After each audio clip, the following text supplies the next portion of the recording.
All right. I've got three funny stories to tell y'all from when I was a kid about bicycles. Okay, so we'll call them three funny bicycle stories. You got to remember when I tell you these stories that I was a kid when these happened, and they were hilarious to me at the time when they happened. Now that I'm older and I think back about it, some of it's not so funny to me because I realize things now that I didn't realize then.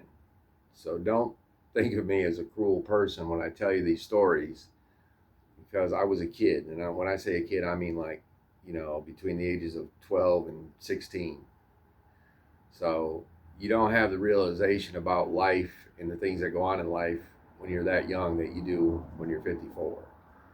So just keep that in mind.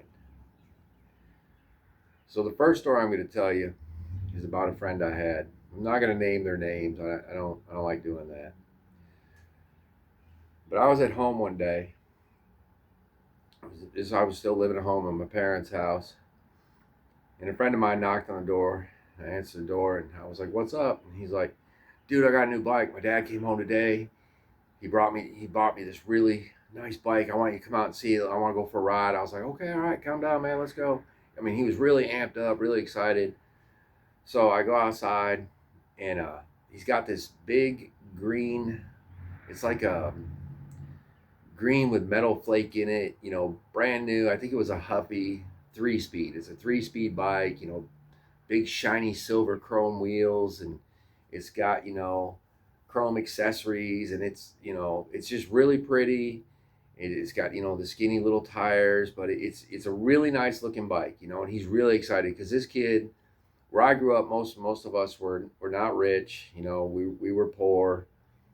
You know, middle class, low. I don't know, but his dad had never bought him a new bike, and he was just super stoked that he got this new bike. So I got my bike, and he said, "Come on, man, let's go for a ride. I want to go for a ride, man." I'm like, "All right, let's go." So I get my bike, and we start riding. We pull out of my driveway, and we start going down the street, and I'm behind him, and he's up there, and he's all happy. He's got his bike, and he's got his head up and a big smile on his face, and he's so fucking happy, and I'm happy for him because this dude's first brand new bicycle. And all of a sudden, and it was like when I saw it happened in it was like it was slow motion. It was, I'll never forget it as long as I live. But his front brake handle come off the handlebar, the whole lever, and the cable swung it down when it come off, and it went right into his front wheel, right behind the fork. And as the wheel spun up, it just started plinking off all the spokes because we're going at a good pace, good clip down the road, and it just started just breaking them spokes all the hell, and they're just breaking off, and then finally the wheel spun around to where the spokes weren't, and it just collapsed. The wheel just fucking just collapsed on itself, and the brake lever locked up against the fork, and he went flying forward off the bike over the fucking handlebars, and he crashed out on the fucking road. And I stopped, and I was laughing. I mean, you got to remember, I was a kid. I was laughing my ass off. It was so funny at that moment. But then when I stopped laughing and he got up, it hurt him. He slammed down on, the street, pavement. And he didn't have a shirt on, so it scraped him up a little bit of blood, nothing major. He didn't get a concussion or anything like that. But he got up, and when he looked at his bike and he saw his tire folded in half and mangled, he just started crying. And right at that moment, it was no longer funny to me. I suddenly felt just absolutely terrible for him. And he picked up his bike, and we got it out of the road, and he's over on the sidewalk, and he's looking at it, and there's no way we can fix this. I mean, that rim would look like a letter D where it had folded down. And he was so upset. And I remember him saying, my dad's going to be so angry when I get home that I haven't had the bike one day, and already it's broken. And I was just, in my mind, I was like, oh God. You know, I don't know what happened to him when he got home. If he told me, I don't remember, but I just, you know, he was just in fucking tears after that. And now that I'm older and I think about that, I think, man, you know, but when you see someone, you know, something like that happen and the spokes are planking out and all of a sudden the rim collapses and he's flying over the fucking handlebars and you're a kid, I mean, shit's funny. If you've ever watched bicycle wrecks on YouTube, you know when you see someone go over the handlebars and slam down on the ground, a lot of times you end up laughing your ass off because it just looks funny, you know. But I realize now it's not that funny. That's my first story. My next story is about a kid who lived across the street from me. And I was probably 12 or 13 and I had a paper route, okay? And this kid, he didn't have nothing, man. I mean nothing. His parents were alcoholics. They were really mean to him, just in my opinion, just terrible fucking parents. But he had a bike. He had this big balloon tire, single speed. Uh, I don't even remember what kind it was. It was red, but it was a big, heavy steel bike. And one day I was leaving to go down and do my paper route. And this kid, he said, "Hey, where are you going?" I said, "I'm going down to do my paper route." And he was like, "Can I go with you?" And I really didn't want him to go with me, but at the same time, like he didn't have a lot of friends. You know, not many people hung out with him, not many people talked to him. So I was like, yeah. I was like, yeah, you can come with me, man.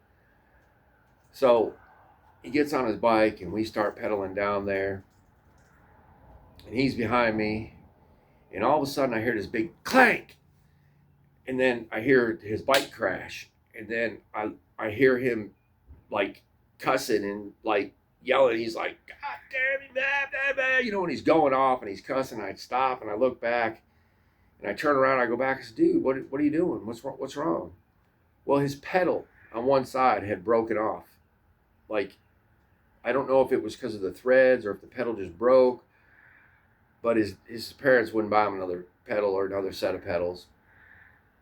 And he had put a bolt through there and put a nut on it, but the bolt was not threaded all the way down, so he couldn't tighten that bolt, but only down in certain ways because it was all a bolt with a, you know, with threads part way and then a smooth shaft. So what would happen as he rode is it would move back and it would catch as it spun around. It would catch on the bottom stay of the rear wheel, you know, on the frame. On bam, it would hit and he would immediately fall over. And I was like, maybe you just better go home. And he's like, no, I want to go with you. It'll be all right. So he pushes the bolt back through. We pedal down, and you know this happens like another time on the way down there. And then we get there, and I bring him in there with me and fold up my papers. You know, put him in my paper bag and in my big basket on the front of my bike, and we take off. You know, and about halfway there, it happens again, and he falls down, and he's all mad and shit. And I'm thinking, oh God, you know, I wish I had a pair of pedals to give the kid. But like I said, I was a kid. I had paper route money, which wasn't a lot. And when you're a kid, you know, if I had had some pedals, I would have given them to the guy. You know, what I should have done is when we got home, I should have taken him to see my father and got him a proper bolt. But when you're a kid, you don't think of these things. But anyway, we're almost finished with my paper route. And we get to the last house on my route, and I throw the last paper, and we decide to cut through this housing project called the Grange. And the Grange is not a great housing project. It's kind of, you know, ghetto-ish, I guess you would say. They don't even have paved drives and parking areas. It's like like mostly dirt and gravel. And we're pedaling through there, you know, we're cruising through just to get through real quick to get back home. And all of a sudden, you know, he's in front of me this time. And all of a sudden that pedal catches and his bike immediately stops and he falls over on these rocks. And now he's all scraped up because he didn't have a shirt on that day. When we were kids, we rode around a lot in the summer without shirts. And he fell down, slid across the rocks, not far, but it cut him up a little bit. And now he's really enraged. I mean, this guy's like, ah, he's just, because he's been dealing with this all day, and it's finally just broken him. He's just like, ah, and I remember him going over and trying to pick the bicycle up, like he grabs it, and he's trying to pick it up because I know what he wants. He wants to lift it over his head and slam it down on the earth, because he's so enraged. But he's not strong enough to pick the bike up over his head. He picks it up about to his waist and then he drops it. And now, because he couldn't pick it up over his head and slam it down on the earth, now he's just frantic. He's just freaking the fuck out. And he's like, ah! And he starts jumping up and down on top of the front rim, just jumping up and down on top of it, just throwing this huge raging fit. And I'm sitting there watching this and I am just laughing my fucking ass off. And I know I shouldn't have. I know now I shouldn't have. But you got to picture it in your mind, man. I was just laughing. And when he got done with his rage fit, he broke down in tears. He started crying. And I went over there. I was like, dude, I'm like, look at your front wheel. Now his wheel's mangled. It looks like a letter U. I mean, he is just stomped up and down on it with his full body weight, just jumping up and just mangled the motherfucker, man. Just bent it in half.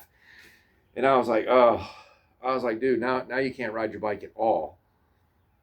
And he's like, I know, but it hurt when I fell and I scraped against the rocks and I'm just tired of this shit. He was just raged out. And I was like, dude, come on. I got off my bike and I said, pick up the front of your bike. Let's go. We just walked the bikes home. I mean, I can't even tell you, how funny it was at the time. It's just, if you had been there, maybe, you don't think this story's funny, but if you had been there, I'm telling you, you would have laughed your ass off. Now, my last story. Now I'm older, probably about 16, 17, all right? And I'm out with two of my friends, and me and my one friend, we have these really nice bikes we bought. I have a Schwinn World Sport 10-speed drop bars, skinny tires. He has a Univega, drop bars, and our other friend's on a BMX bike. And we're out riding, and it's raining. It's summer. It's warm. We're riding, just having a good time. And we go to this parking lot at this supermarket. And I mean, when I say it was raining, I don't mean it was sprinkling. I mean, it was downpouring. But we didn't give a shit. We were all wet. We were soaked. But it was a beautiful day. It was warm. It was nice. But when we get to this parking lot, there's a puddle there that's so freaking big. I'd say it's a small pond at this point. And the parking lot, we knew the parking lot because we all worked at this grocery store, and the parking lot came down right at that point because there's a storm drain there. The parking lot was all leveled towards that one spot to drain all the rainwater off into this storm drain. And we knew this. So we knew the middle was a little deeper than the outside, because it was a bevel. It was like a bowl, So my friends are like, let's ride through the puddle. Let's get way back, get a start, and see if we can make it all the way through the puddle. And I was like, nah, I'm not going to do that. And at that age, your friends are like, oh, you're a fucking pussy, man. You're a pussy. I'm like, no, I don't think I'm a pussy, bro. I don't think it's a good idea. Something just didn't feel right to me about it. So they got way back and they're yelling, you fucking pussy. And I'm just sitting there and I said, I'm going to stay right here and I'm going to watch. And they get back and the guy with the BMX bikes, he's first, and my other friend's behind him. And they just get it across this parking lot. They are pedaling their asses off because they want to make it across this huge puddle. So they hit that fucking water at high speed. And they're going, and they get right about to the center of it, and the guy in front, he just disappears. He's gone. Like, completely gone. Like, you can't see the motherfucker anymore. He just, and he was gone. And then I see my friend behind him. He comes to a dead stop, and he's trying to balance the bike, and he falls over, and he's gone. And I'm sitting out there, and I'm laughing. Now I'm fucking rolling. And they both come up out of the water. They're like, holy fuck. That water in the center was about probably, I don't know, 2.5 feet deep. Because I'm telling you, the parking lot beveled down right there, like a bowl. Well, what happened was, how storm drains, they get clogged up sometimes. somebody had went over, someone from the city probably, and removed the storm drain and just set it next to it because the water wasn't flowing out fast enough. See, as the water built up and debris went on top of the storm drain, it clogged it up. That's how this huge puddle formed. So somebody went and removed that storm drain cover and just left the big opening where the storm drain cover is. Well, when my friend hit that on his 20-inch bike, his bike went right into it. He just immediately went under because his whole front of his bike up to the handlebars, like the 20-inch wheel fit in that. I mean, the hole was huge. And he just fell down in there and he was completely underwater. And then what happened was the guy behind him hit his back wheel and it brought him to a dead stop. And he was trying to balance the bike, but then he fell over. And when he fell over, he just completely disappeared under the water. And when they come out of that, when they come up out of the water, they're like, Buck, Buck, and they're grabbing their bikes and they're pushing them out. And we were already wet, but now they're just completely soaked in this nasty mud puddle fucking sewer water. And I was fucking rolling. And they come out of there and they said, what the fuck are you laughing at? I said, I'm laughing because y'all called me a fucking pussy. I said, but I ain't no pussy. I said, but you guys are some dumb wet motherfuckers. I said, if you had watched what I saw when you guys went under the fucking water and disappeared from the fucking face of the earth, I said, that's the funniest thing I've ever seen. I said, man, do it again. Get back there and do that shit again. They were like, fuck you, motherfucker. I'm telling you, man. It was the funniest shit I've ever seen someone do on a bicycle, like in person, like being there. It was fucking hilarious. I mean, neither one of them got hurt. Their bikes weren't fucked up. But the way that they just, they were gone from the face of the earth, that shit was fucking hilarious. But those are some of my fondest, like, childhood bicycle memories. I mean, there's other stories, that I like. I got other stories that I'll save for another video. If you guys like this video and it gets a lot of views, I can think of at least 2 other stories right now. I'm not going to include them in this video, but because this video is like 17 minutes long right now. But if you guys like this and it gets a lot of views and I get a lot of thumbs up, I'll tell you some other stories from when I was a kid and riding bicycles. But oh. You guys should put out your stories too, because bicycle stories are a lot of times, they're very funny. But this is Cargo Bike Cowboy, man. I'm getting out of here. I'll see y'all later.